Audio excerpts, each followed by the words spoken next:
Welcome back. The devastating floods in Pakistan have left thousands of people missing, homeless, and in dire need of food and water.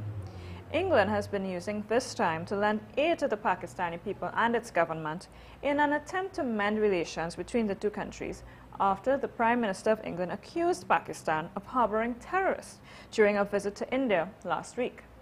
Pakistan's northwest, where the worst floods in the country's history have killed more than 1,000 people. The tragedy may, however, provide an opportunity for Britain to build bridges with an important ally at a time when their friendship appears to be faltering.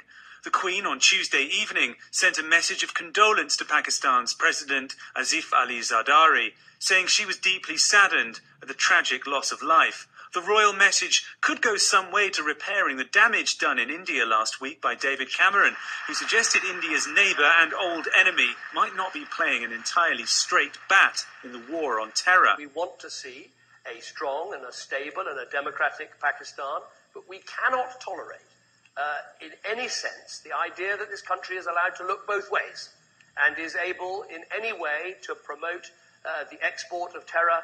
Pakistanis promptly took to torching effigies of the Prime Minister, but he'll be hoping for the right kind of warm reception when he meets Mr. Zardari this week. The Pakistan leader begins his visit to Britain today after stopping off in France. Mr. Cameron will have some diplomatic work to do in their face-to-face meetings, but Mr. Zardari's been under fire too for leaving Pakistan in the midst of a humanitarian crisis. Opposition politicians at home have called for him to cancel the trip, and two British Labour politicians of Pakistani origin, Khalid Mahmood MP and Lord Ahmed, have turned down requests to meet him, saying Mr. Zardari should be in Pakistan. Only time will tell whether Mr. Cameron's remarks have caused irreparable damage to Anglo-Pakistani relations. But one thing's certain, opponents of both leaders know there's still political capital to be made from this row. From the harshest monsoon season to the driest summer in Russia, the resulting wildfires in northern Russia have destroyed homes and acres of forests. Here's that report. Volunteers combating the fires in Russia are surrounded by flames as they try to escape the blaze. Their panicked voices blast out a series of expletives throughout the video as they try to decide which way to turn and drive as the flames close in. At one point they stop and look around as their attempt at escape becomes increasingly desperate. The four unidentified men from the town of Viska had gone to help local residents protect their homes from the blaze. They were armed with only spades and water in a region that's already lost a number of homes and farmland. At one point the driver tells the passengers that he can't see anything as he continues through the thick smoke. 34 people have already died in the fires in Russia, with 1,500 homes burnt down across an area of more than 300,000 acres.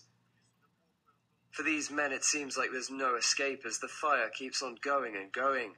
The speed of the flames meant they were finding it difficult to outrun it and reach a safe zone.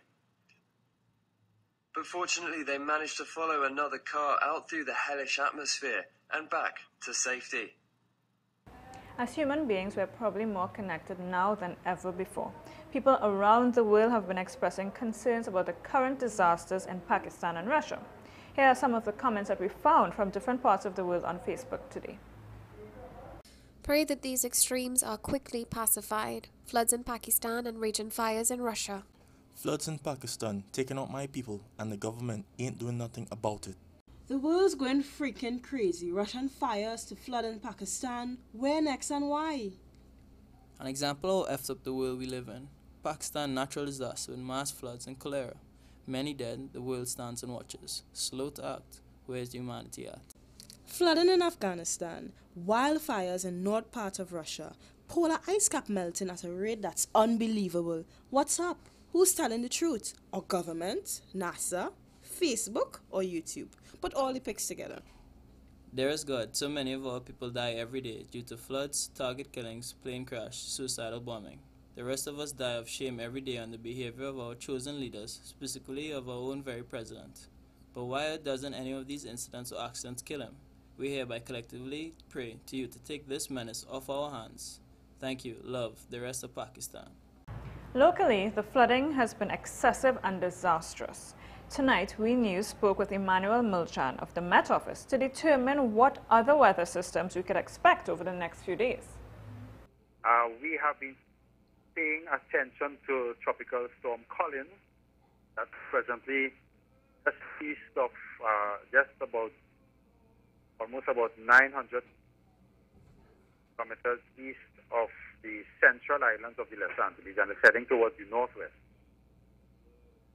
That will not affect Trinidad directly, but what we are looking at is in terms of its indirect effect, and that could maybe begin producing some bit of showery activity over Trinidad on afternoon, especially over Western District. And we're seeing more heavy rainfall than what we had before. The rainfall, in fact, lasting long, but it's heavier than before. So in terms of intensity, yes, but in terms of systems being more intense, we have not seen that yet.